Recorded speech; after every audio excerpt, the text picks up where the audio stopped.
بسم الله والصلاة والسلام على رسول الله محمد صلى الله عليه وسلم ومن والاه. برزان خوش ويستان اما اسار سر بروجي مهربانين او بروجي كوا زي اميدي نخوشي هجاران دبيتن ان شاء الله لشاري هودير لبايتخت هربي كردستان او بروجي كوا ان شاء الله كومالك لباكان ولبياو تشاكاو ولبياو صالحان دستان داوتبر بوي برزان خوش ويستان اما او كار دكين كوا آورد دينه لو بروجا جورانا لو بروجا مهمانة كخدمة ببشجدك لبرو ديني إما دو زمسرك علاقة ما لقر خوايا أيدي ما لقر خلقي خوايا خلشي خوايا بويا خوش يسبان دفر به خير الناس أنفعهم للناس باشترين كس أو كسي كوا زورتين سودو قازانزه بو خلق أي أجر أو سودو قازانزا كساني شي هجاري كم درامتي نخوش بنو لسر زجا كانيان تاوري آزار وأشكن زكانيان بن ياخد تاوري مردن بن إما أوريا اللي دينوا أو براسي جورتين كاربان كردوا زائما بو أو خير أكين لبر أود دبين بخوشويستي خواش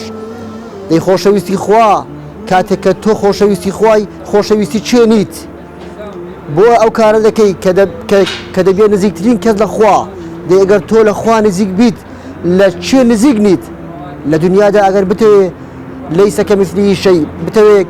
بقي بيتشي جورا سركردا بيناقي تاتن سكرتير دبري إنزا دقي لا يو إنزا آية كاركت بودا كايانا بلام تو بآوردانه ولا بروجيشي أوا دبي بخوشويستي خوا لبر أوا ضلي نخوشي هجار خوش دقي لبر أوا ولا بكرداد بيسلمينا كواتو فقيدو هجارت خوشوي ولا بعمل بيسلمينا كواتو رقوقي للاو ضلدانية لبرانبر نخوشي هجار دي آوري لأديتو أي سلميني كوا فعلا من أو هجارنا خوشويتن من راس أخوا بسري كريمو ببارا بويا بارين بكمترين بارج بيتن بجداري بكين متسو بيت هزار كتب لق بشروب دو بيدي بخلشي أو إيش كسكريه نايخوا ولا لقد بيه هزاري زيدانا كتو أويتر دبيتن ببروجي شي جورا وهما بيكوا خدمتي شي جوري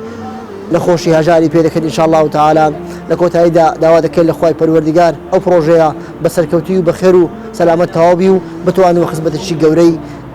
نخوشي هجار بكن والسلام عليكم ورحمة الله وبركاته.